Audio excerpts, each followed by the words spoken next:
Se compartilhou, vocês podem me falar, tá bom? Quando compartilhar, né? Vocês podem me falar que eu vou começar. Sim. Tá ok. Então, olha só, os primeiros conteúdos da avaliação são origem da língua portuguesa, concepções de linguagem, sociolinguística e variantes linguísticas, que eu já revisei em outra aula. E o segundo conteúdo é BNCC de língua portuguesa, e aí eu trabalho dentro da BNCC de língua portuguesa o eixo oralidade, né? Então, é esse o conteúdo. Mas eu preciso, antes de entrar no eixo oralidade, falar rapidamente aqui sobre a BNCC, que não é um assunto novo para vocês, né? Eu vou falar rapidamente aqui. Bom, a BNCC é um documento legalizado, né, legitimado por meios legais. Então, nem que o Bolsonaro queira, né, ele pode, enfim, revogar, acabar com esse documento, porque ele foi aprovado pelo Congresso. Então, ele é um documento legitimado legalmente, né? E ele, então, por ser também parte de uma... Ele é uma lei, né? Por ser legalizado, ele é obrigatório. Então, não há formas das redes de ensino fugir, escapar dele. Elas são obrigadas a adotá-lo. Tanto as instituições públicas ou privadas. Ele é obrigatório como referência para a elaboração dos currículos escolares. Uma vez que a BNCC não é um currículo, tá? Ela é um documento que normatiza o currículo para tentar unificar os currículos escolares das escolas brasileiras. E ele não pode ser revogado legalmente, uma vez que já foi aprovado, né? E também nenhuma escola pode não aplicá-lo, uma vez que ele é obrigatório. Vamos lá, então. Quais são os objetivos desse documento, né? Os objetivos do documento é atender a algo que já estava especificado na Constituição de 1988. O ano de 88 é o ano que a Constituição que hoje adotamos foi instituída, né, aprovada, instituída no Brasil. E já nela, quando se referia à educação, já obrigava-se ali, né, que fosse instituído um currículo unificado nacionalmente, com o objetivo de democratizar a educação, porque a Constituição de 88 é uma Constituição inclusiva e democrática e cidadã. Então, segundo ela, todos os brasileiros devem ter as mesmas oportunidades. Nós sabemos que na prática não é assim. Mas muitas coisas que ela elenca ali, né, elas levam, né, a sociedade a pensar nisso. No Brasil, como um país que inclui todas as classes, que dá as mesmas garantias e plenos deveres de direitos a todos. E a educação é o melhor caminho para isso. Então, já lá nessa Constituição, no artigo 121, dizia-se que era obrigatório que o Estado brasileiro criasse, né, um currículo unificado, ou pelo menos uma base para unificar o currículo. Então, o objetivo do documento é esse, é unificar os currículos de forma a democratizar a educação, incluir todos os estudantes, dando direito a todos eles que tenham acesso aos mesmos conteúdos, habilidades e competências. Podemos continuar? Eu fico tão cega. Sim. Eu não estou vendo vocês, tá? Tá. Como eu já falei, a BNCC não é um currículo, né, mas um documento que norteia. É uma referência para que as escolas elaborem os seus próprios currículos. As escolas podem, ao longo da elaboração dos próprios currículos, levar em consideração os contextos e culturas pessoais próprios de suas regiões. Como acontece em Linhares, né, quando a prefeitura executou o currículo, também como acontece no Espírito Santo, quando o Espírito Santo executou seu currículo, que é o currículo do Espírito Santo, a partir da BNCC, muitas coisas regionais foram consideradas. Só que, ao mesmo tempo, algumas coisas ali têm que ser unificadas nacionalmente, de forma que existam algumas partes regionais, mas que grande parte do currículo seja nacional, tá? E quem foi, né, o ministro responsável na época por assinar, né, essa lei, finalmente foi o ministro Mendonça Filho, no ano de 2017. Quando deverá ser implantado? Bom, ele já foi implantado, né, porque ele foi homologado em 4 de dezembro de 2017, E quando foi homologado pelo ministro Mendonça Filho no governo Temer, ele teria 2 anos para ser implantado, né? Ou seja, em dezembro de 2019. Então, ele já foi implantado e todas as escolas já adotam esse currículo baseado na BNCC a partir de 2020, tá? As escolas tiveram 2 anos para treinar professores, né? Para elaborar todo o projeto. Foi um tempo ali para preparar todo mundo. Algumas redes prepararam melhor, outras prepararam pior, mas todas tiveram tempo e oportunidade para preparar os professores para executar esse novo currículo. Analisando até então, né, a partir de 88, os currículos adotados pelos estados, percebeu-se que a grande maioria dos estados tinham currículos não uniformes, né, como eu disse.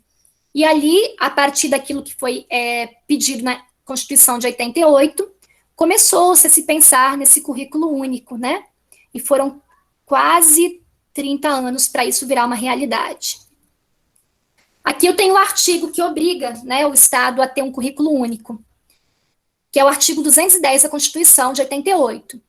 Serão fixados conteúdos mínimos para o ensino fundamental, de maneira a assegurar formação básica comum e respeito aos valores culturais, artísticos, nacionais e regionais. Por isso, né, a BNCC é respaldada pela própria Constituição, por isso não pode ser revogada. O que existia antes da BNCC? Já existiam leis que tentavam uniformizar? Existiam, né? As mais conhecidas são a Lei de Diretrizes e Bases da Educação Nacional e também os PCNs, né?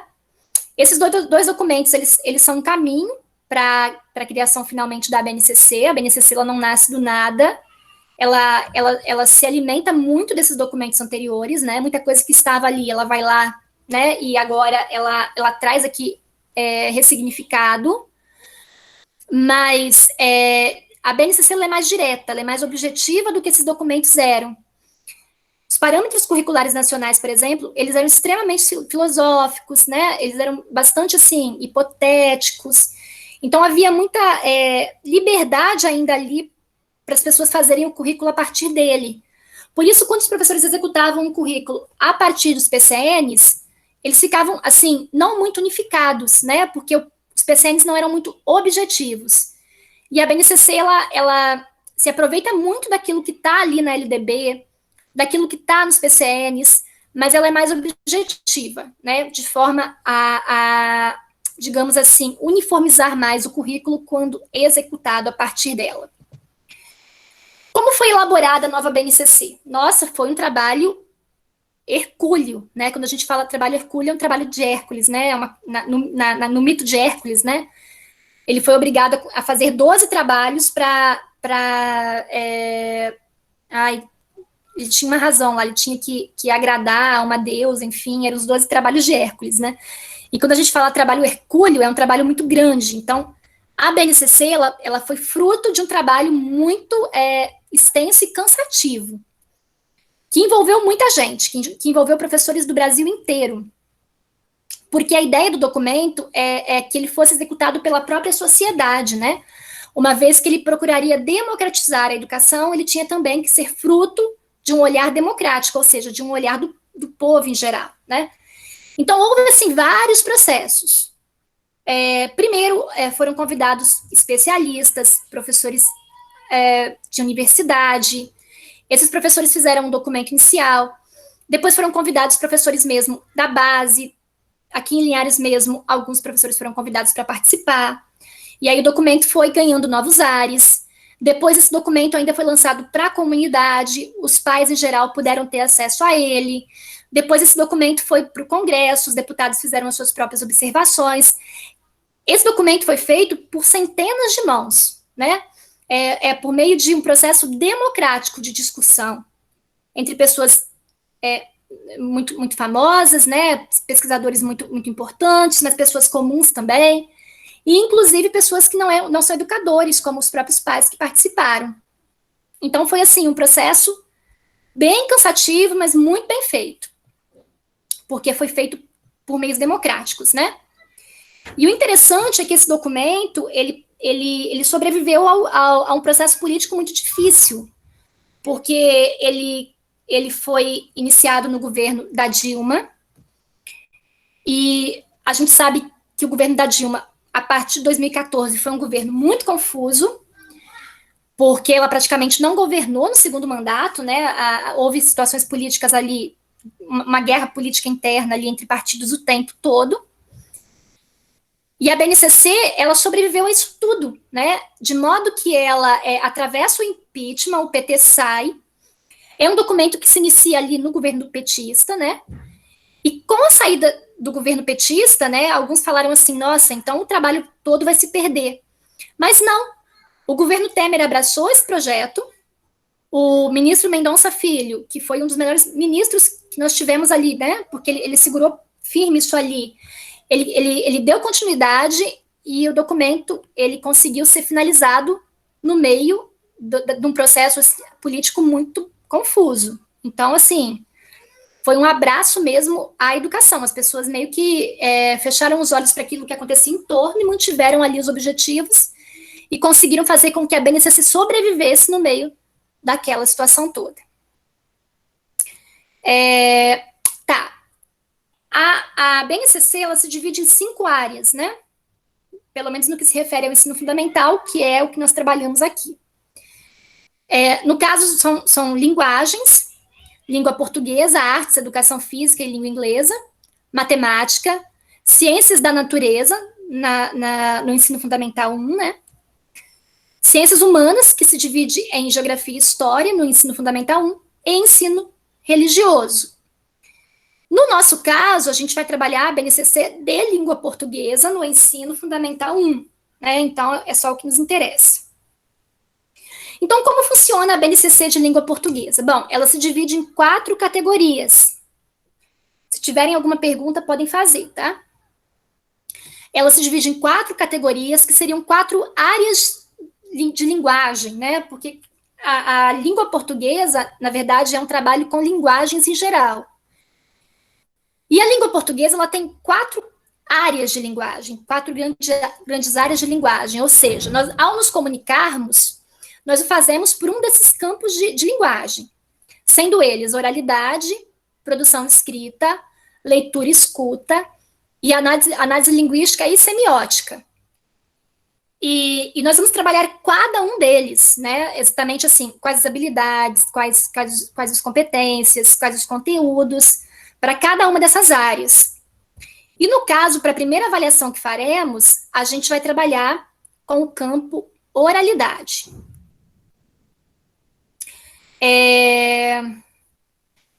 A ideia da BNCC não é trabalhar a língua portuguesa no sentido, sim, de concepção da linguagem como forma de pensamento, e nem de concepção de linguagem como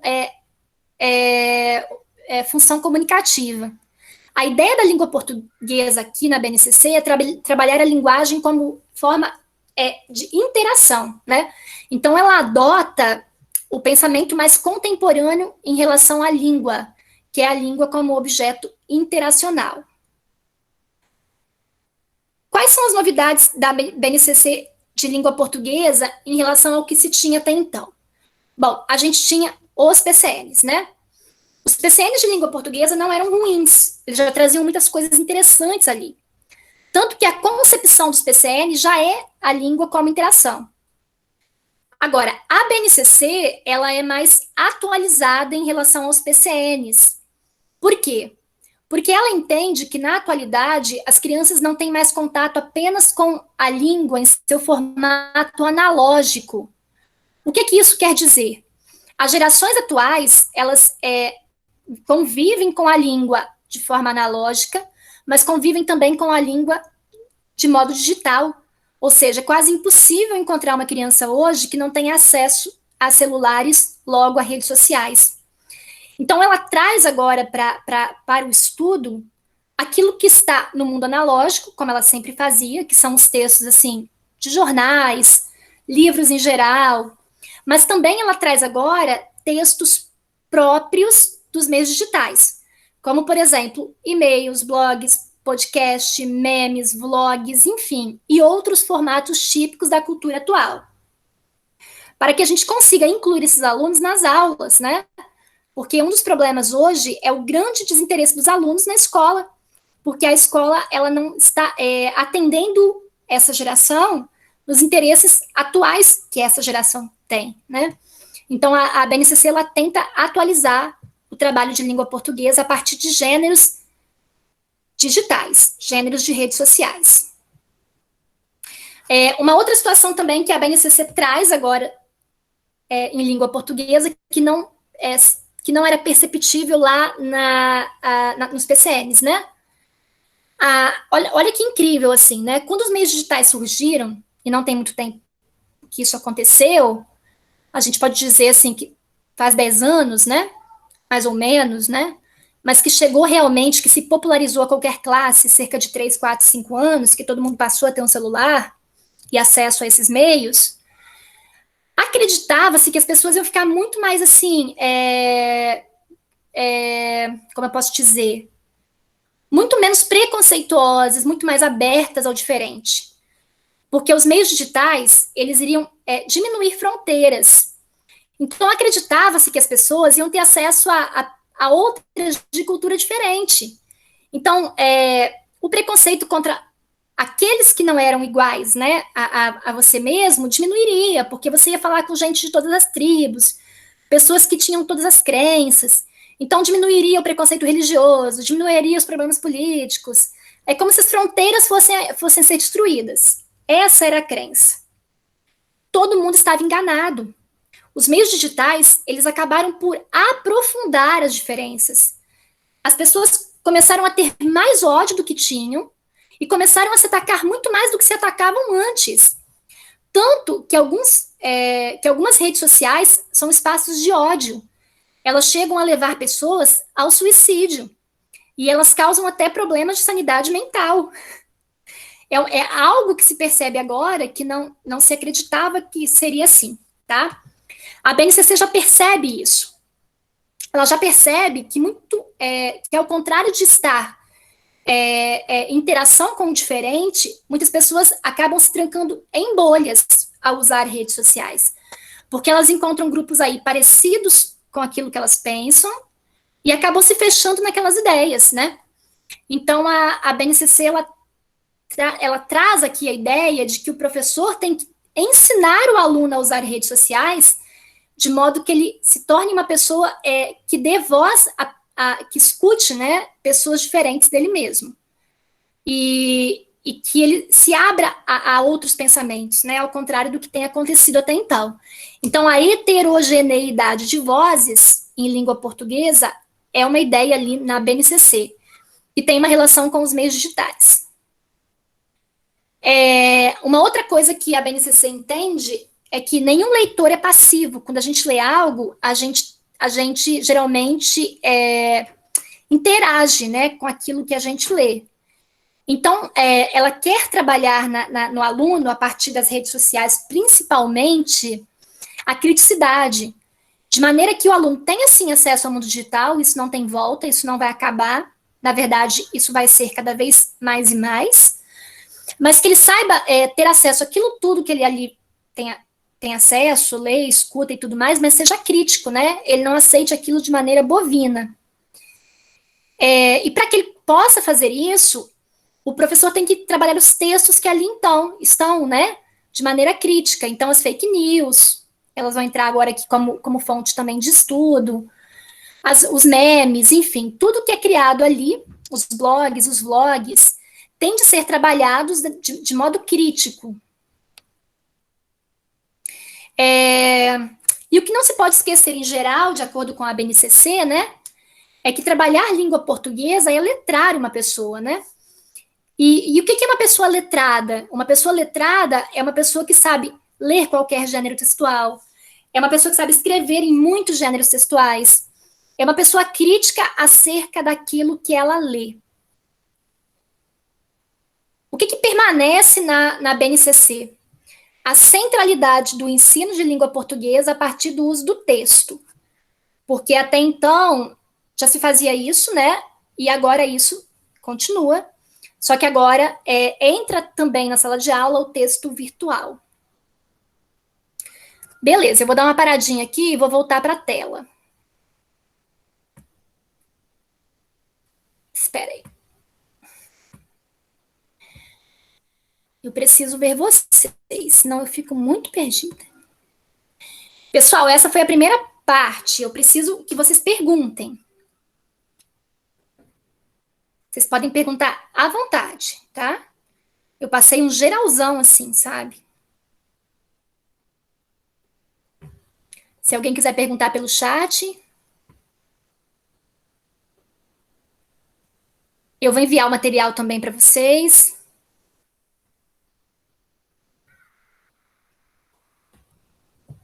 Tem alguém aí?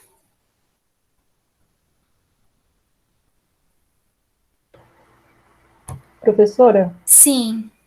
eu já ouvi falar, não é que seja a opinião de todos os professores, mas eu já vi alguns artigos dizendo que a BNCC ela tem um cunho conservador e que ela não foi totalmente democrática, e a linguagem dela é uma linguagem muito difícil. Isso é verdade? Você leu isso em artigos, né? Isso. Se referindo à língua portuguesa ou se Não, referindo a outros a conteúdos? BNCC, mas não vi assim totalmente específico que seja a língua portuguesa. Porque, Alan, eu posso falar por língua portuguesa, para começar, né? Eu não posso Uhum. falar por outros conteúdos. Então, eu entendo de língua portuguesa, eu li a BNCC de língua portuguesa e só posso falar sobre ela. Então, que fique claro aqui, né? E você traz uma informação que você acha que é mais geral, você não tem certeza que é sobre língua portuguesa, né? Isso. Então, a minha opinião sobre língua portuguesa, que é uma opinião também pessoal minha, você pode ir lá ler e ter outra opinião sobre isso. Eu acho a BNCC de língua portuguesa excelente. Eu acho que ela prestigia todas as formas de linguagem, a oralidade, a escrita, a semiótica, a leitura. Ela é respaldada pelos melhores autores da área, como Magda Soares. Ela é respaldada por Travaglia, ela é respaldada por Marcuski. Ela adota uma concepção de linguagem que é a de Mikhail Bakhtin, que é a linguagem como interação. Ela fala o tempo todo em preconceito linguístico. Ela traz para o seu corpo a ideia dos textos digitais. Ela já trabalha a ideia de que as fake news têm de ser atacadas. Ela quer trabalhar as diferenças em termos gerais para evitar, né, os preconceitos de cor, de classe, de gênero. Então, eu particularmente, eu falo por mim, e com o conhecimento que eu tenho sobre ensino de língua portuguesa, eu gosto muito da BNCC. Claro que ela pode ser criticada. Algumas pessoas falam que ela é muito gramatiqueira, né? Ela trabalha muito gramática. E os PCNs não faziam isso. Mas os PCNs realmente eles deixaram a desejar em relação à gramática e em termos gerais não foi muito bom. Então a BNCC traz um pouquinho mais de gramática, mas uma gramática contextualizada, como a gente vai ver. Então algumas pessoas criticam por isso, mas são críticas pontuais, as que eu escuto. No geral, eu acho a BNCC de língua portuguesa bem antenada com as necessidades da sociedade brasileira atual, tá? Opinião minha. Mas há críticas pontuais, sim, mas como eu falei para você, são muito pontuais. Um ponto ou outro. Ela é difícil a execução em sala de aula. Ela é muito diferente do que a gente trabalhava até então. Então, assim, o professor que está ali há 20 anos trabalhando língua portuguesa, ele vai ter dificuldade de se adaptar, sim. E o Estado e o município não deu muito treinamento, entendeu? Então, assim, às vezes tem uma crítica ali de como o Estado e o município conduziu o treinamento para o professor trabalhar esse currículo. Então, tem muitos professores que se sentem perdidos, é uma outra crítica, né? Mas aí não é uma crítica ao documento, é uma crítica à maneira como as instituições públicas conduziram a preparação dos professores, né? Que aí foi muito ruim mesmo. Essa crítica eu concordo. Mais alguma pergunta? Você vai perceber, Alan, assim, que a BNCC é bem aberta, assim, a muitas coisas, entendeu? A muitas temáticas interessantes. Para você ter uma ideia, o nosso antigo ministro da Educação, o Abraham Weintraub, né? Você sabe quem é ela? O anterior. Sei sim. Então, ele queria queimar a BNCC. Então, como ele queria queimar a BNCC, isso já é um bom indício, né? Porque tudo que o Abraham Weintraub queria queimar, eu acho que é coisa boa, né? Concordo, professora. Ele tinha muito ódio da BNCC, né? Ele queria queimar a BNCC, ele queria destruir a estátua do Paulo Freire. Ele tinha muito ódio de professores, né? De maneira geral. Então, se ele gostasse da BNCC, era um indício ruim, né?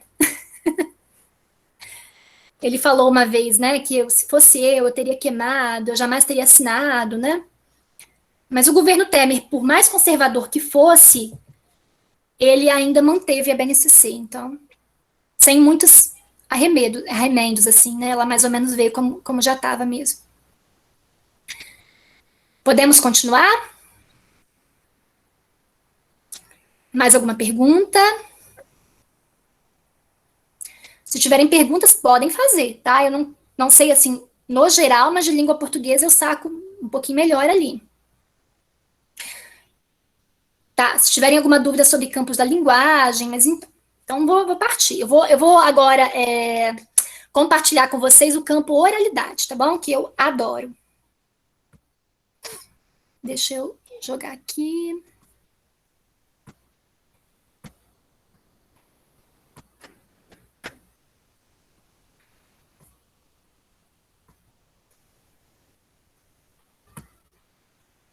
Espera aí, quando eu compartilhar eu falo.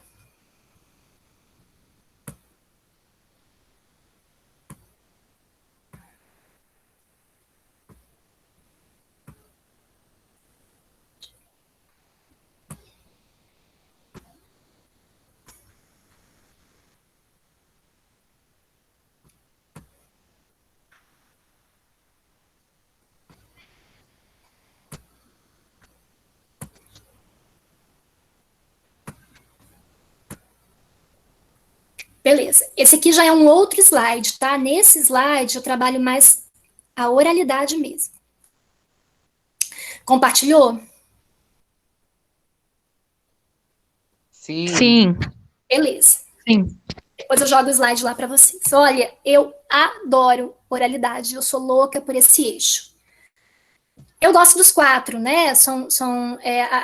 A BNCC de língua portuguesa se divide em quatro eixos, são os quatro campos de linguagem. Então, eu gosto dos quatro porque eu realmente amo língua portuguesa, assim, é uma paixão da minha vida.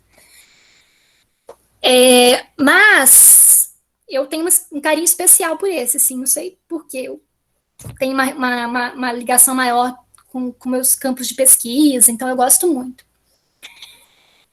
Vamos lá, então. Eixo oralidade. Repetindo aqui, né?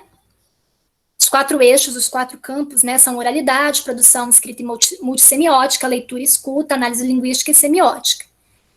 A gente vai trabalhar um pouco melhor agora o primeiro deles, que é a oralidade. Bom, eu até pus nos vídeos lá, já expliquei isso melhor e vou falar brevemente aqui. A escola brasileira é uma escola que, ao longo das décadas, ela calou o aluno. O Brasil viveu movimentos políticos que acabaram influenciando também os currículos educacionais, né? Vocês devem ter trabalhado já isso. O currículo ele é resultado também dos processos políticos, né? Ele tem uma relação ali. E por mais que não pareça, as elites, as pessoas mais poderosas de um país, né? Elas adoram dominar o currículo de uma escola, porque dessa forma elas acabam por dominar as classes desfavorecidas desde cedo, né? Por meio da educação. Então, o currículo brasileiro ele sofreu influências políticas que fizeram muito mal a determinados campos da linguagem. E o mais prejudicado, na minha opinião, foi o próprio campo da oralidade, né? A gente tem um movimento ali na década de 30, que é a Escola Nova, Anísio Teixeira, e a gente tem posteriormente o Paulo Freire, né? Que na década de 60 estava todo vapor trabalhando ali para revitalizar, para ressignificar o ensino. Então, a educação brasileira ela vinha ali na década de 30, 40, 50, 60, tentando se formular. Foi um movimento bonito que aconteceu.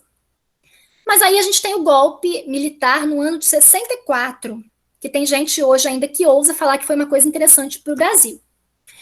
Então, não foi para o Brasil, nem a minha opinião, em base em fatos, e muito menos para a educação. E a partir do momento que os militares assumem o poder, né, eles começam a influenciar também no currículo. E os militares, eles trazem consigo a ideia da disciplina, né? E essa disciplina foi traduzida em sala de aula como silenciamento, ou seja, a lei do silenciamento no ensino, né? Aluno bom é aluno calado, e professor bom é professor que mantém a sala calada. Num paradigma, né, que se iniciou ali naquela década, e depois o regime militar acabou, e a gente teve ali a democratização política, né, e já se faz muito tempo que tudo isso aconteceu, mas é uma herança que a gente ainda tem, né? Ainda se tem o paradigma de que o silêncio em sala de aula é sinônimo, né, de sala educada e de bom professor. Então a gente convive com esse paradigma em escola hoje, né? E o aluno que fala em sala, né, que quer os seus direitos, que pede para falar, que gosta de falar sobre si, sobre o mundo em torno, que pergunta, e o professor que permite, né, que a turma fale, faça grupos e converse e apresente e haja ali de maneira proativa em sala, muitas vezes são julgados de maneira, como eu posso dizer, preconceituosa pelo corpo escolar, pedagogos, diretores, pais, enfim. Então, a gente convive com esse problema. E ao longo do tempo, então, o que a escola faz, né? Ela recebe crianças falantes lá de 6, 7, 8 anos, né? Sempre são falantes, é natural. Chegam na escola cheios de novidades e querem falar e querem participar. E a escola vai fazendo uma prática de silenciamento com eles, né? Um processo estruturado de silenciamento com essas crianças. De modo que ao chegar no ensino médio, eles já estão ali treinados, adestrados, né? E estão silenciosos.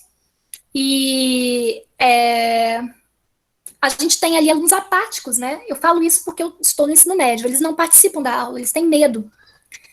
E quando se vêm forçados a isso, por apresentação de trabalho ou alguma coisa assim, eles têm medo de falar em público também. E geralmente saem da escola sem condições de falar em público, sem condições de falar, né? Calados, disciplinados, entre aspas, mas não disciplinados, né? Silenciados.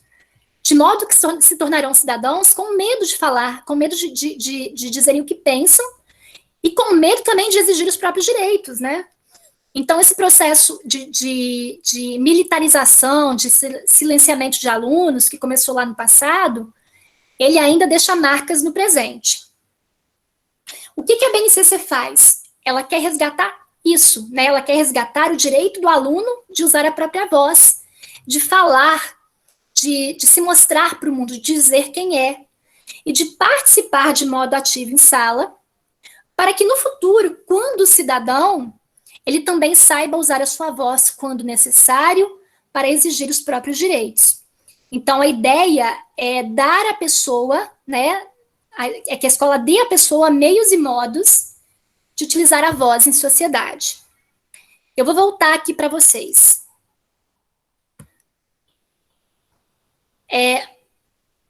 Concordam com o que está na BNCC? Que nem é o que eu falei, eu estou falando o que eu li, né, gente? Há vários livros, há várias obras que falam sobre essa cultura do silenciamento na escola, né? A pessoa, ela é silenciada pela instituição escolar, né? E ao longo da vida ela vai ter medo de falar, porque ela aprendeu desde criança que falar é errado. Vocês concordam com isso tudo que eu falei aqui? Querem falar? Alguém já passou por isso? Sim, concordo, professora. Professora, eu acho incrível também que essa cultura do silenciamento, ela ainda se reflete, né? Porque você vê, quando um aluno faz bagunça, aí os pais vão lá e dizem, professora, se ele fazer bagunça, você pode descer o cacete, que na minha época não tinha isso. Eu já presenciei Sim, isso na escola onde eu faço estágio. A cultura do silenciamento, ela é estruturada, né? Ela é igual o preconceito, assim, racial, ela é igual o preconceito contra gays, ela está estruturada na nossa identidade. E, no caso, a cultura do silenciamento, ela está estruturada no ensino, né? E pedagogos, de forma geral, diretores e professores também, né? Porque sofreram essa cultura, às vezes não conseguem escapar dela e acabam reproduzindo agora nos próprios alunos, entendeu? Sim, a gente carrega marcas, né? Não tem aquele trauma que fica, né? O trauma é tão grande que, quando adulto, você não consegue usar a sua voz nos espaços públicos, né? Você não consegue falar em público, você não consegue exigir os seus direitos. Mas essa timidez, muitas vezes, é fruto desse silenciamento ao qual você foi reduzida. Porque as crianças, de maneira geral, elas são falantes. As crianças nascem felizes, as crianças gostam de falar, de usar a sua voz, né? Você pode observar que uma criança de 6 anos, ela é uma criança expressiva, ela quer falar.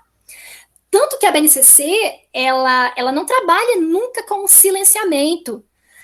Para um professor de primeiro ano, é difícil às vezes, porque todo mundo quer falar ao mesmo tempo. O que a BNCC trabalha? Ela trabalha sempre com a ideia de eu ter que escutar, né? É sempre a questão da escuta. Então, eu posso falar quando eu quiser, mas quando tem alguém falando, eu tenho que escutar. Então, ela trabalha isso até o 5º ano. A ideia da escuta, escuta, escuta, escuta, mas nunca do silenciamento.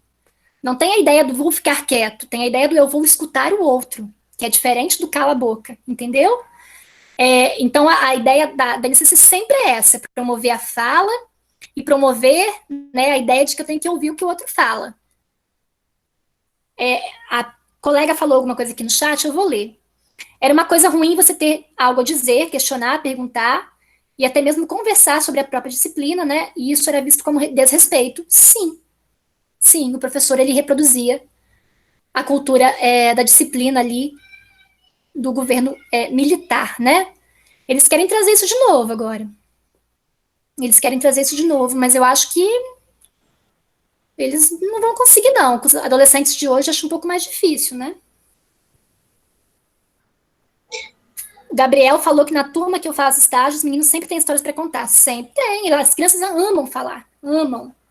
Eu estou acompanhando a minha filha em casa agora, porque ela está fazendo aula em casa, né? Ela faz pelo Meet também. Todo mundo quer falar. Todo mundo quer falar, né? Aí a professora vai abrindo o microfone, vai fechando o microfone, e vai permitindo. E é isso mesmo. Eles têm de falar. Eles aprendem muito falando. E a oralidade tem... Professora. Sim. Pode falar. Essa história de a gente não poder falar, isso me prejudicou por um bom tempo. Eu voltei a falar devido ao trabalho.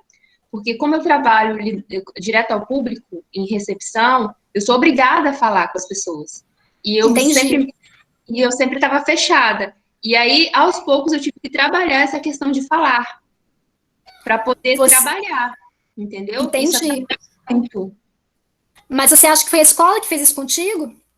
Foi porque, como o colega comentou, a gente ia falar, assim, surgia como desrespeito ao professor. E era sempre calar a boca, sempre fica quieto. Teve um acontecimento de uma colega, a professora puxar a orelha dela, na época, e colocar ela de castigo, porque ela perguntou, porque era aquela criança mais ativa, que não parava, que perguntava, que questionava. Para o professor, na época, isso era um desrespeito, estava afrontando o professor. Entendeu? Uma criança que perguntava muito. Porque o professor talvez nem é por mal, né? Mas ele não conseguiu ressignificar a ideia da oralidade e ele reproduziu como ele aprendeu, né? Ele estruturou ali uma coisa que já vinha sendo ali ideologicamente trabalhada pela própria ideia do currículo. E para a elite é interessante formar, né, as classes trabalhadoras caladas. É interessante ter pessoas da classe trabalhadora caladas. Então, eu vejo assim, eu acompanhei... Eu tenho muita curiosidade sobre a oralidade, eu tenho até medo de ficar até meia-noite falando aqui, não posso não. Vamos. Mas é porque eu acompanhei uma escola de elite, como é trabalhado lá. uma escola de elite, tipo em Vitória. A mensalidade é quase R$ 3.000. E a ideia daquela escola só tinha mesmo gente ali da alta, né? A ideia daquela escola era formar líderes. Então, todos os alunos ali eram motivados a falar. O currículo da escola trabalhava muito a oralidade, porque como eles estavam formando a elite, eles queriam desenvolver na elite a capacidade de retórica, né, de uso da fala, ao mesmo tempo que as classes populares na escola pública são ensinadas a calar. Então, para a elite, é muito interessante ter as classes marginalizadas caladas, né, e ter as classes dela mesma ali, né, que dela procedem falantes, né. Então, há um projeto de poder nesse trabalho com oralidade. A BNCC é bem clara nisso, né, na questão de que você impedir as crianças de falar, você silenciá-las, é também um projeto para dominá-las melhor no futuro. Olha que interessante, eu acho a BNCC muito inteligente nesse aspecto, né. A gente era muito humilhado, né? E quando você falava, já aconteceu comigo, e quando você falava de uma maneira coloquial, você falava uma palavra fora da regra, e você era humilhado, praticamente chamado de burro pela professora. Gente, essa é a pior forma de silenciamento, é o preconceito linguístico. É quando você fala e você é humilhado por alguma palavra que você disse. Eu lembro que no semestre anterior, uma aluna minha foi estagiar numa escola com um aluninho de 7 anos, falou uma palavra, alguma coisa assim, alguma coisa assim, que ele escutava em casa, né? Porque a língua como interação é isso, você fala do jeito que você escuta. E a professora chamou ele de burro perante a sala inteira. E nas próximas aulas, a minha aluna percebeu, ele não falava mais nada, ele calou, que é o pior tipo de silenciamento, né? Que é o preconceito linguístico também. Às vezes é pior do que você tirar a parede, tá? Você ser humilhado por uma fala que você traz ali, que era da sua família, né? Porque a pessoa não tá te pondo só para tirar a parede, tá te humilhando e humilhando toda a sua identidade familiar, né? Aí você se descobre assim, como alguém que pertence já a uma identidade que é vista de maneira inferior. É muito pesado. Entenderam a ideia geral? Podemos continuar? Alguém quer falar mais alguma coisa? Tá. A colega, vou ler aqui que ela falou uma coisa legal. Isso também está bem atrelado à ideia de que o professor é o detentor do conhecimento e você, enquanto aluno, não tem nada a acrescentar. Sim. A Amanda, já passei por isso em uma roda de conversa com colegas. Umas estudavam em escola particular e eu em uma escola pública, né? E quando ela me corrigiu, eu me senti burra, né? A gente não deve se sentir burra, a gente deve sentir que o outro é snob, idiota. Vamos lá. Agora imagina, né, Amanda, uma criança pequena. Vamos lá. Mas tem um outro aspecto de se trabalhar a oralidade, tá? E aqui eu vou voltar um pouco aqui para a teoria, que é a relação aqui da própria oralidade e da construção da memória. A oralidade é uma forma de linguagem muito mais antiga que a leitura e a escrita, óbvio, né? A linguagem, ela nasce no campo da oralidade. A escrita, ela é inventada, tipo, 7.000 anos depois. E a escrita só é popularizada mesmo, assim, a todos, há, tipo, 200 anos. Então, historicamente, o homem é um ser que utilizou a oralidade como campo de comunicação, né? E a oralidade, ela é responsável por tudo, antes do surgimento da escrita. Sócrates, inclusive, que é um filósofo dos mais importantes da humanidade, ele não sabia escrever, reza a lenda, né? Eu acho que é verdade, porque não há nenhum texto escrito por ele. Tudo que ele disse, nós sabemos porque um dos seus seguidores escreveu, que foi Platão. Mas ele mesmo nunca assinou nada, né? E Sócrates dizia, opinião dele, há cerca de 3.000 anos antes de Cristo, que a escrita seria muito ruim para a sociedade. Ela traria situações muito negativas para a sociedade, né? Porque, segundo ele, ela impediria o exercício da memória. E ao impedir o exercício da memória, haveria quebra de uma identidade coletiva. O que Sócrates querem dizer com isso, né? Bom, eu tenho uma figura aqui que é Sócrates ensinando aos seus, né, na época da Grécia Antiga. Segundo Sócrates, o que ocorria quando alguém ouvia outra pessoa falando, né? Quando ela ouvia outra pessoa falando e não havia escrita, ela tinha consciência que aquilo que era dito só poderia ser aprendido pela escuta. Então, ela precisava realmente ter atenção quando ela ouvia alguém falando. E aí ela gravava aquilo no cérebro. Mas aquilo não ficava ali como um documento de Word, não. O cérebro, ele é capaz de reflexões. Então, ao escutar Sócrates falando e memorizar o que Sócrates disse, eu vou refletir sobre o que ele falou. E quando eu falar também, né, sobre o que Sócrates disse, eu vou falar de maneira reflexiva, já pensando além do que o próprio Sócrates disse. Porque agora eu vou juntar o que ele disse ao que eu refleti acerca do que foi falado. E quando eu falar, eu falarei algo além, né? E aí o conhecimento, ele já se ampliou, porque já não é mais uma pessoa falando, já são duas, né? E quando eu falo, outra pessoa faz o mesmo processo. E segundo Sócrates, é assim que o conhecimento se constrói, por meio da reflexão, né? Em que um fala, o outro memoriza, o outro reflete, o outro fala, e assim se vai.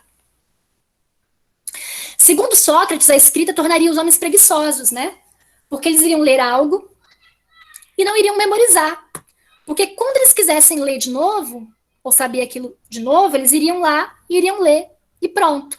Dessa maneira, o cérebro ficaria preguiçoso e o conhecimento não se multiplicaria.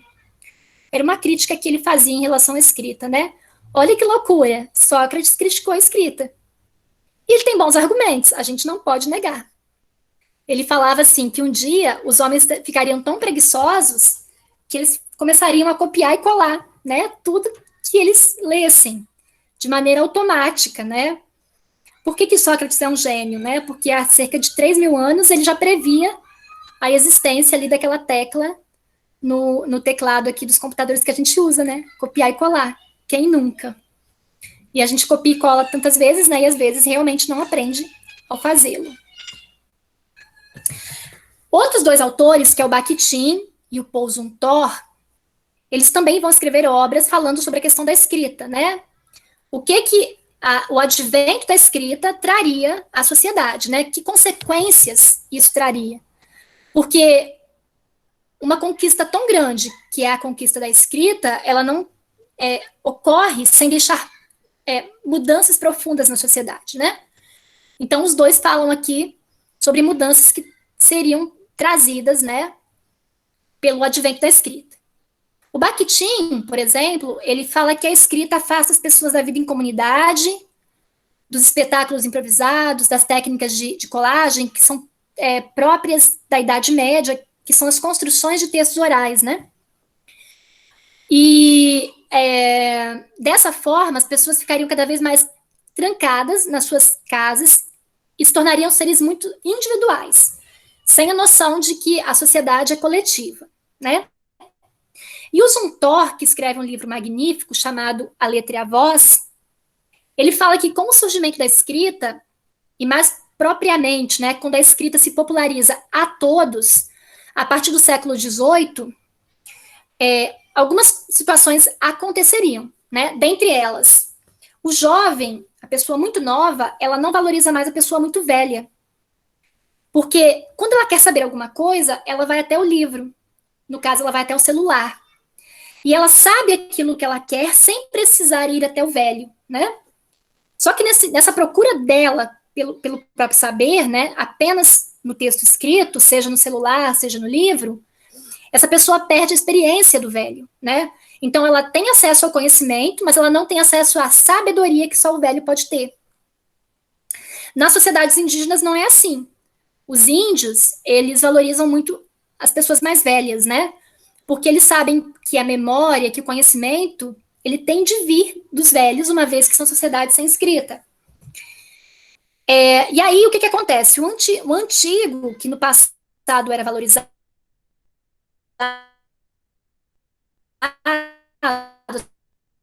pessoas mais velhas. Havia toda uma ação de crianças e avós, né? Agora passam a ser vistas como algo antiquado.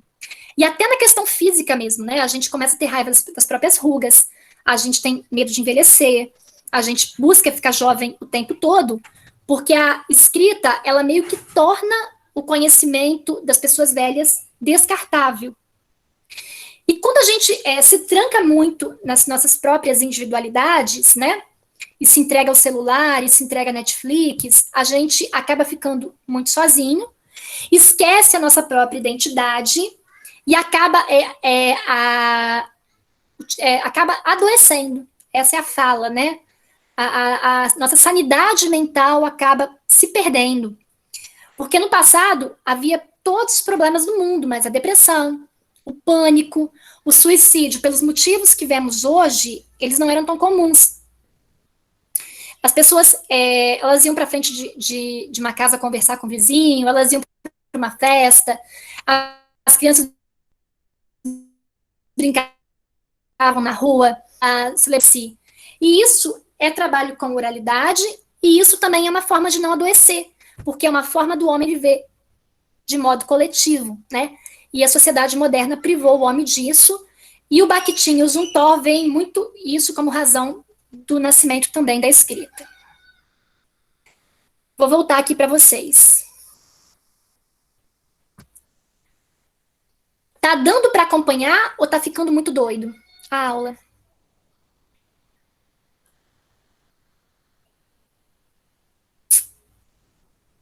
Podem fazer perguntas também. Podem falar, não tô entendendo nada. Tá dando para acompanhar. Estão achando interessante? Estão achando bobeira, assim? Acham que tem fundamento ou acham que não tem fundamento? Ok, eu vou continuar então. Vou lá. Vocês que mandam, tá? Deixa eu voltar aqui pro slide. Pode deixar, Jaqueline, tá? É que eu tô com a menina aqui tomando conta da minha filha, mas tá tenso, mas a gente vai sobreviver. O que aconteceu também com o passar do tempo? Você trancou, Jaqueline? Beleza. O que aconteceu com o passar do tempo também? A palavra falada perdeu o seu valor, né? Por causa da palavra escrita. Por exemplo, no passado, bastava um acordo de palavras para que contratos, vendas, heranças e noivados fossem respeitados. Então, os nossos avós, bisavós, nem se fala, muitos deles não sabiam ler. Mas eles valorizavam a palavra de tal modo que quando eles falavam algo, estava falado. Eu nasci porque a minha existência se deu, né? Eu estou aqui hoje por causa de um acordo de palavras. Olha que loucura. A minha avó tinha 15 anos. Ela morava em Castelo. Quando ela prometeu para o meu avô que ela iria casar com ele. Ele tinha 24. Só que ele não tinha nada, nem onde cair morto. E aí ele fez um acordo de palavra com ela. Ele iria mudar para Governador Lindenberg, que é uma cidade aqui próxima de Rio Bananal. Ele conseguiu um dinheirinho, vendeu uma vaca.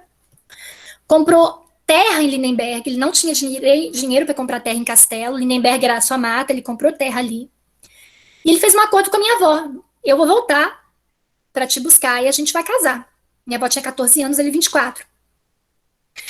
Ele demorou 9 anos para voltar. 9 anos. Ele nunca mandou uma carta. Ele nunca mais voltou a Castelo. Porque naquela época, eu tô falando de algo que aconteceu tipo há 80 anos, né? Não havia meios dele mandar uma mensagem, dele telefonar, ele fazer nada. Durante esses 9 anos, a minha avó se tornou uma moça de 23 anos. O que na época era uma coroa. Todo mundo falava assim, você enlouqueceu, você tá velha. Esse homem não vai voltar. Você não sabe nem se ele está vivo. Porque ele saiu de Castelo com os 4 irmãos, então eles não tinham família mais lá, ele não tinha ligação nenhuma com Castelo mais. E a minha avó se apaixonou nessa época. Quando ela tinha 21 anos, ela se apaixonou por outro homem. Ela ficou louca de paixão por outro homem. Mas ela tinha dado a palavra para o meu avô. O meu avô, ele ficou 9 anos em Lindenberg, construiu uma casa, plantou café, pegou uma mula, foi para Castelo, casou com a minha avó, 9 anos depois, ele tinha mais de 30 anos já, ela montou na mula e vieram para Lindenberg, numa viagem de, sei lá, alguns dias na época. E eu nem sei se eles se gostavam, eu acho que nem sei, acho que eles não se gostavam, mas tipo assim, eles tinham dado a palavra um ao outro, né? E eu acho isso uma loucura danada, porque olha o sentido que eles davam à oralidade, né? Mesmo porque era a única forma de palavra que eles tinham na época. Mas é até bonito, né? O homem dá tanto valor à palavra, porque hoje as pessoas mentem assim naturalmente, enganam umas às outras, né? Você não pode confiar mais em ninguém. Hoje tá uma loucura mesmo, assim.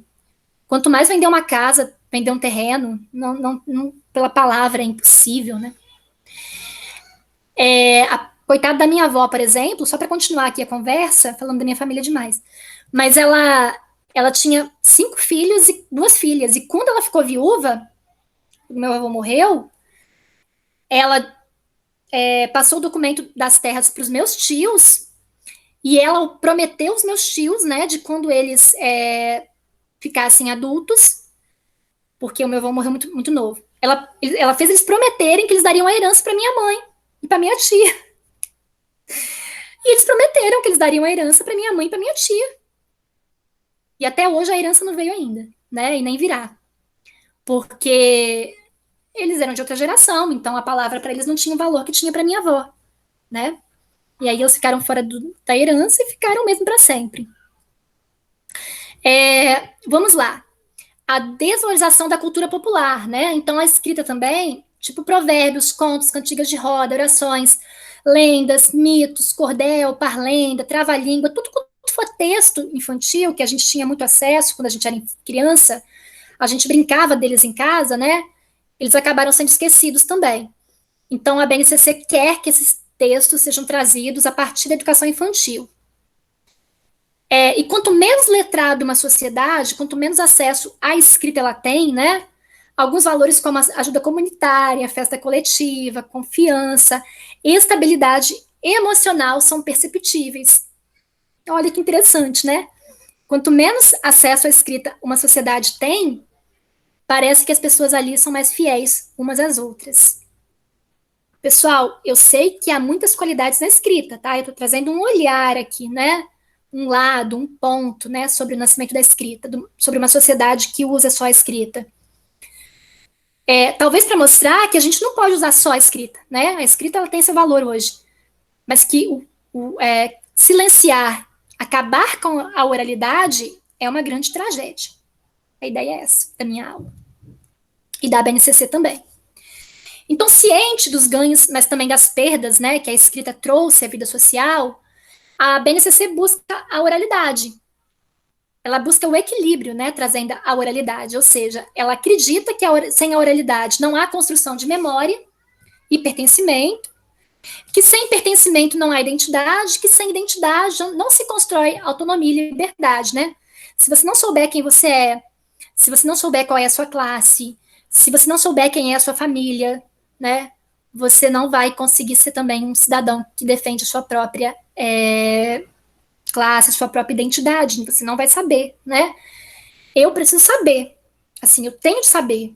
Eu tenho de ouvir meu pai, eu tenho de ouvir minha avó para eu saber de onde eu vim. Quais são os meios que a minha família tem para se sustentar, né? Qual é a posição dela social? Como a minha família, a minha história foi tratada pela política. Eu tenho de saber para saber quem eu sou, né? Eu preciso entender as minhas raízes, é a grande ideia ali da oralidade. E a gente entende ouvindo o outro. Eu acho engraçado que eu trabalho no ensino médio também, né? Eu sou professora de ensino médio, e eu percebo que os meninos não sabem, assim, às vezes nem o nome dos avós, a história dos avós, né? A história dos próprios sobrenomes. Quando eu contei para eles um dia, assim, que os sobrenomes que eles tinham, porque muitos eram alunos de descendência africana, né? Quando eu contei para eles que os sobrenomes deles eram de famílias portuguesas, que quando os bisavós chegaram aqui escravos, né, tiveram os próprios sobrenomes retirados e passaram a utilizar o sobrenome dos patrões, né? Eles não sabiam disso, por exemplo, né? Então tem muita coisa que eles têm de saber. E isso se faz por meio da oralidade também. Consequências da perda da oralidade na vida pública, né? Então, agora a gente vai aqui para a vida pública mesmo, né? Para a vida social. A ausência de debates, as pessoas não sabem mais conversar por meio de argumentos, né? Apenas se ofender por meio de ofensas. As relações familiares acabam sendo intermediadas por celulares, computadores, televisão, e as pessoas não conversam mais, apesar de conviverem juntos na mesma casa. A ausência de conversas, papo furado, encontro em frente à rua, vizinhança, festa popular, quermesse. Não tem assim quando você vai bater um papo furado com alguém e se sente culpado por isso? Como se fosse pecado jogar a conversa fora? Isso é um projeto do capitalismo, né? Eles querem, tipo, que a gente se sinta culpado por conversar com outras pessoas, simplesmente porque os assuntos não seriam, assim, pertinentes. Isso não tem nada a ver, né? Conversar com outras pessoas é muito saudável, é interessante para a própria sanidade mental. E você tem direito a fazer isso, né? A BNCC entende que a geração atual é uma geração em risco, né? Porque depressiva, porque cheia de remédios, porque se suicida, e também porque isso ocorre porque não conversa, né? É uma geração que não dialoga com os outros. Então, ela vê a necessidade de redirecionar nossas crianças. O que é interessante aqui é que a escola, de novo, coitada, lutando contra todo um sistema econômico, político e social, né? Que já adentrou todas as instituições. Então, parece que todo o peso do mundo sempre recai sobre os professores. Eles têm que resolver problemas que a família não resolve, que os meios de comunicação em massa não resolvem, né? Eles estão ali meio para lutar contra gigantes, né? E a família já não transmite memória porque não convive com práticas de oralidade como convivia no passado, né? Antigamente você sentava na porta para conversar com seu pai, com a sua mãe, para ouvir seu avô. Não acontece mais. As famílias trabalham sem parar para sustentar os filhos, cada vez mais difícil sustentá-los, né? Os filhos acabam se entregando aos celulares. Uma prática que nem sempre é uma prática saudável. Beleza, agora eu vou voltar aqui para a tela, para eu ver vocês. Perguntas. Exatamente, o negócio agora é produção, tempo é dinheiro. Você não pode conversar, você não pode rir, você não pode ser feliz.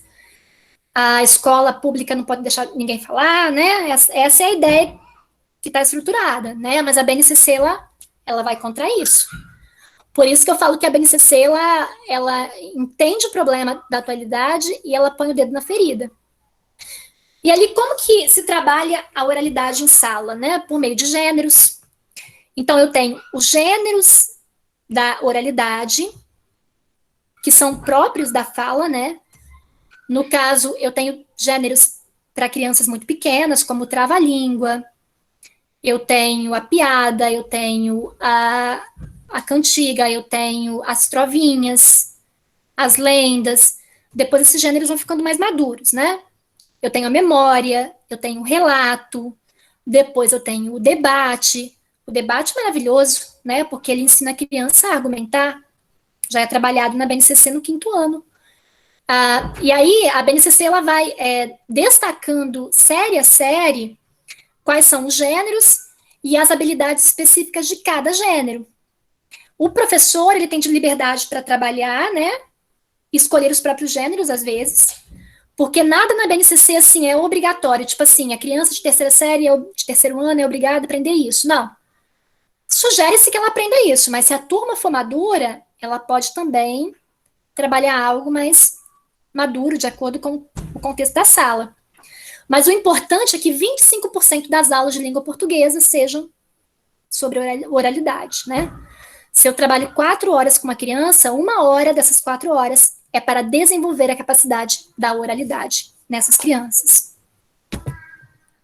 E a ideia é trabalhar com gêneros mais infantis no 1º ano, até que a criança consiga desenvolver gêneros mais maduros no 5º ano. E aí ela traz os gêneros digitais, né? A reportagem, o blog, o vlog.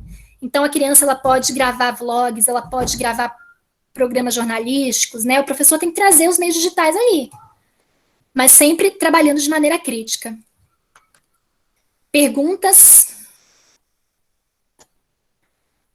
Muita coisa eu enviei já no Ava Faceli, né? Eu tenho os vídeos, tem artigos que eu enviei, então tem todo aquele material lá. A aula de hoje é um apanhado geral e uma oportunidade de vocês fazerem perguntas. Amanda, tinha tanto medo de falar em público que uma vez a professora pediu para apresentar aos pais o poema de Vinícius de Moraes e a voz não saía. Sim, normal, todo mundo passa por isso. Vocês podem observar, não deve ser fácil para vocês, talvez para muitos de vocês, né, não falo por todos, apresentar um trabalho na Faceli, né? Eu acho que todo mundo aqui tremeu, né, nos primeiros trabalhos ali do Marcos Patrício, né? Todo mundo me relata, né, que o Marcos Patrício passava trabalhos, todo mundo tremia. Misericórdia, né? Isso. Mas é porque silenciaram vocês. Vocês têm que se libertar disso, né? Cada um tem que se libertar disso de alguma forma. Cada um tem que se libertar desse silenciamento, porque eu acho que a maioria de vocês, eu pelo menos fui. Eu fui aluno de escola pública, né? Eu acho que a maioria de vocês também. O perfil de aluno que a gente tem na Faceli em pedagogia é um aluno de escola pública. Não é? Acho que a maioria de vocês foi aluno de escola pública, não é isso, gente? A maioria. E nós fomos silenciados por sermos alunos de escola pública, né? Foi um projeto para que as classes trabalhadoras fossem silenciosas, né? Aceitassem de maneira passiva as decisões das classes superiores. Eles até gostam, eu creio, né, que os professores também sejam de escola pública, né, é um projeto ali também, né, porque os professores já são passivos por natureza. Na última reunião que eu tive na minha escola estadual, não acontece na Faceli, tá, gente? Quando eu me pus a falar sobre algumas situações absurdas que o governo estadual nos obrigou ali, né, a fazer, nossa, eu fui extremamente silenciada pela pedagoga, né? Porque a pedagoga estaria numa posição assim, ali, hierárquica, né? Então, ela mandou eu rezar. Vai rezar. Tipo assim, vai fazer uma oração. Vai pedir a Deus. Né? Porque naquele momento ali ela não queria que eu falasse nada. Apenas que eu acatasse a lei e pronto, né? Então, ela estava me silenciando como professora. E eu fiquei, assim, arrasada, porque também os colegas não vieram à minha defesa, né, apenas um deles. E aí nós ficamos em minoria e perdemos, né, porque quando não há uma voz ali que se junta coletiva, também as coisas não acontecem. Perguntas? O que eu falei para vocês hoje, vocês conseguem visualizar?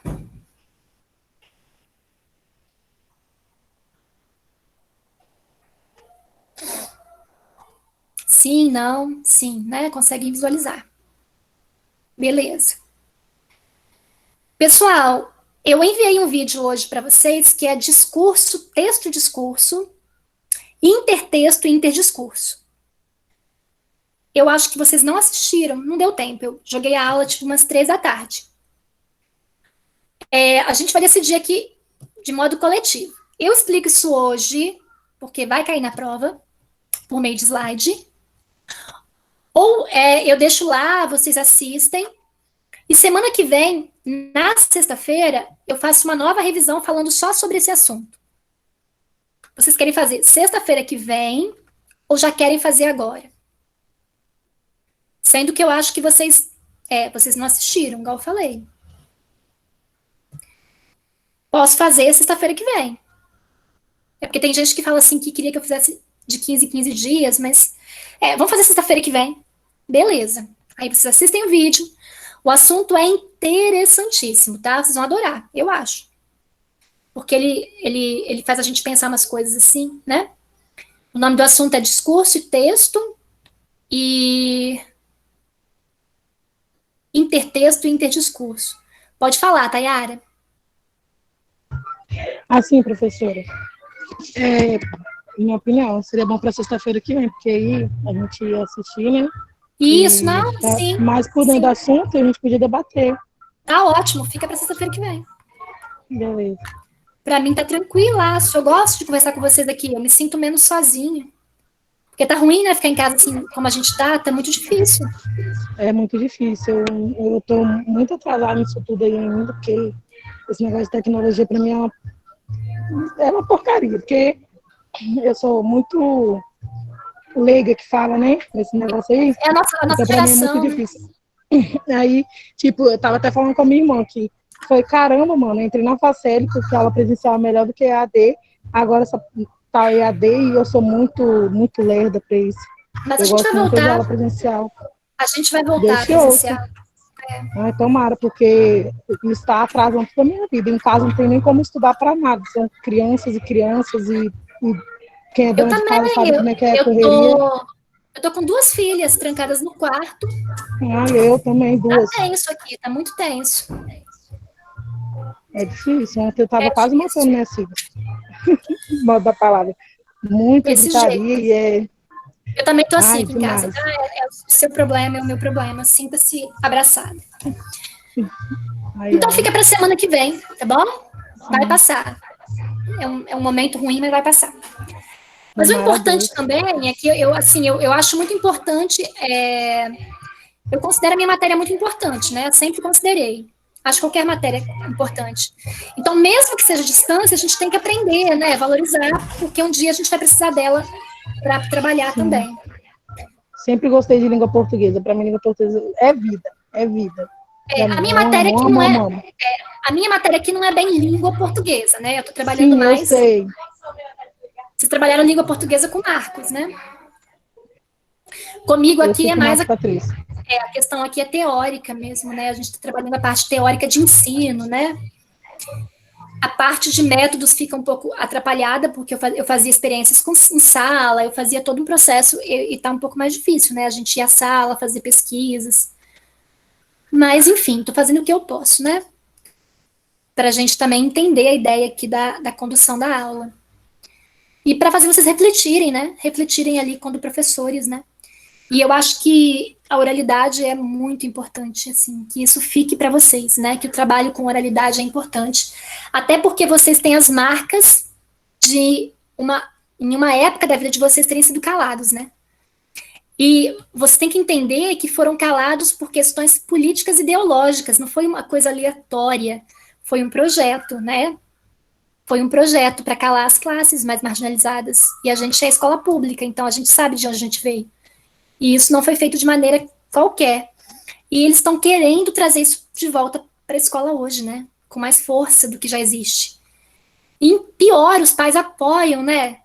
Como o Alan falou, tem pai que fala assim, na minha época era assim, então fulano tem que aceitar. E isso vai acabar afastando ainda mais as gerações atuais da escola. Porque as gerações atuais estão muito ligadas a celular, né, e naquele mundo delas, se cortando os braços, cheias de depressão. Então silenciar as crianças agora é levá-las para um buraco mais fundo ainda do que aqueles que a gente vivia na infância, porque a gente ainda tinha família, a gente tinha contato com os pais, a gente brincava na rua, né? A Amanda falou que os meus vídeos são bem claros, de fácil entendimento, né? Gravados na lata de leite ninho. Isso aí, a gente vai fazer o que a gente pode, né? Mas a gente vive uma política agora de tentativa, né, de impor atrasos, né? As conquistas que a educação conseguiu a partir da Constituição de 88, todas elas se pretendem, né, ser enterradas. Então, os professores são atacados o tempo todo, né? Aí vem as fake news, né, da mamadeira de piroca, do kit gay, né, eles lançam tudo isso para cima dos professores, né, eles querem botar a sociedade contra a gente. Aí eles criam um perfil de professor que eles acham que é o professor perfil excelente, né, que é o professor ali caladinho, né, que abaixa a cabeça para o sistema, que reproduz as desigualdades, eles querem um perfil de professor, né. Eu até já fiz um artigo sobre isso. Eu oriento TCC sim. Tô sempre orientando, sempre tem uns doidos que me escolhem. Eu adoro orientar TCC. Porque a gente vai trabalhando um tema com mais profundidade. Inclusive, nunca ninguém fez um TCC sobre oralidade na Faceli. Eu sou louca para que alguém faça. Porque eu acho que é um tema diferente, que nunca foi feito, né? Que é pesquisar como a oralidade tem sido tratada, né? Desenvolvida nas escolas de Linhares. Eu fiz um trabalho, eu publiquei um artigo. Mas, assim, foi minha conta e risco, porque eu quis fazer. Mas, assim, nunca um aluno da Faceli fez. É uma coisa que eu quero. Pesquisar como que aqui em Linhares os professores de ensino fundamental têm tratado a questão da oralidade em sala, né? Eles têm dado voz aos alunos ou têm reproduzido a cultura do silenciamento? É uma coisa que eu tenho curiosidade, assim, porque eu tenho a hipótese que tem muita coisa errada sendo feita em relação a esse campo, né? Perguntas?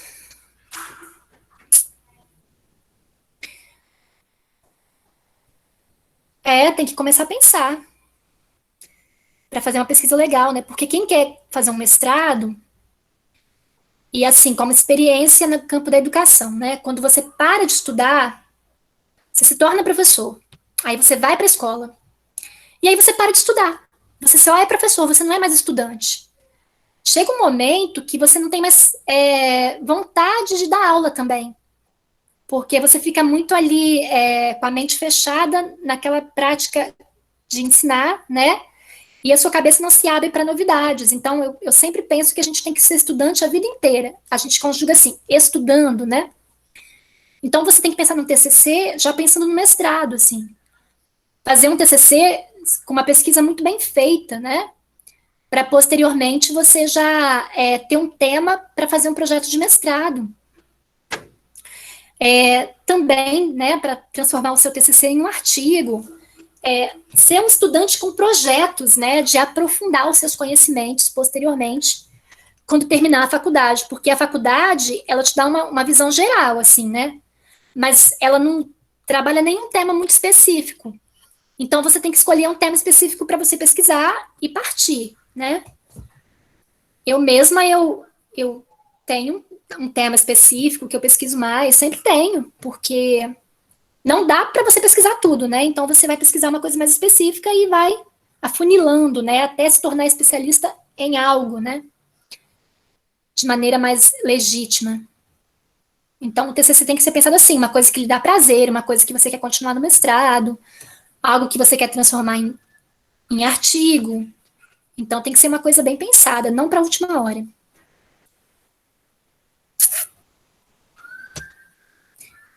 Perguntas?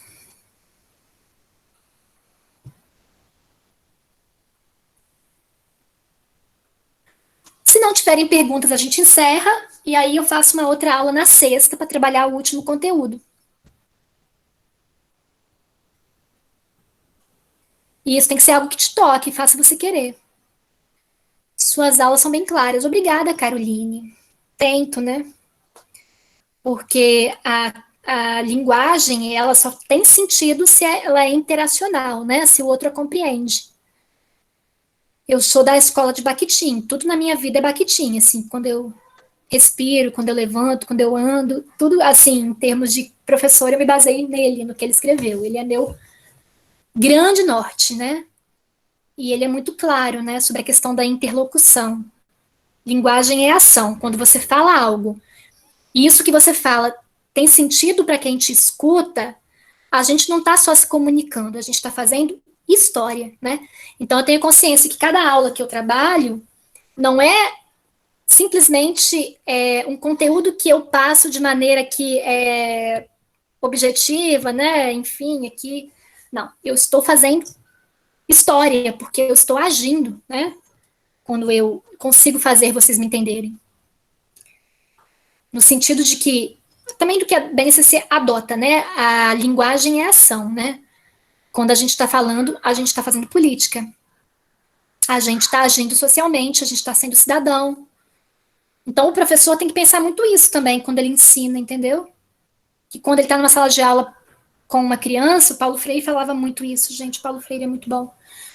O Paulo Freire falava, assim, que a criança, ela tem, entre aspas, né, uma certa ingenuidade, assim, não uma ingenuidade como incapacidade, né? Mas é alguém que tem muito a conhecer ainda, né? E quando o professor fala, né, quando ele ensina de maneira que faz sentido para a criança, ele está praticando uma ação ali, né, política, porque essa criança ela vai reproduzir isso nos seus próprios discursos, né, em forma de ação também. Então eu tento adotar isso, essa prática que vem lá de Bakhtin. Aí o Paulo Freire vai lá nessa escola, né, nessa teoria também aprende, né, e traz para nós, né, contextualiza o Brasil. É tudo muito lindo. Então eu acho tudo muito bonito, assim. Então eu gosto de fazer uma aula que eu tento fazer isso. Não sei se eu consigo, né? Quem sou eu? Mas o Paulo Freire, ele era o grande professor para isso, né? Ele foi preso por fazer isso, né? O Paulo Freire foi preso no ano de 68. O Brasil é um país que prendeu o Paulo Freire, né? Dá um desânimo às vezes. Às vezes eu fico assim, meu Deus, nós prendemos Paulo Freire, nós temos isso na nossa história. Porque ele alfabetizava adultos, né? Essa era a razão da prisão dele. Perguntas? Só eu falo? Falem também.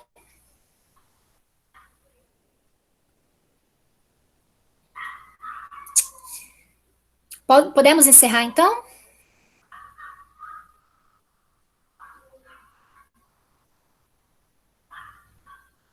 Se alguém quiser escrever alguma coisa. Pessoal, então vamos encerrar, né? Beleza. Eu vou jogar a aula no meu canal do YouTube, tá bom?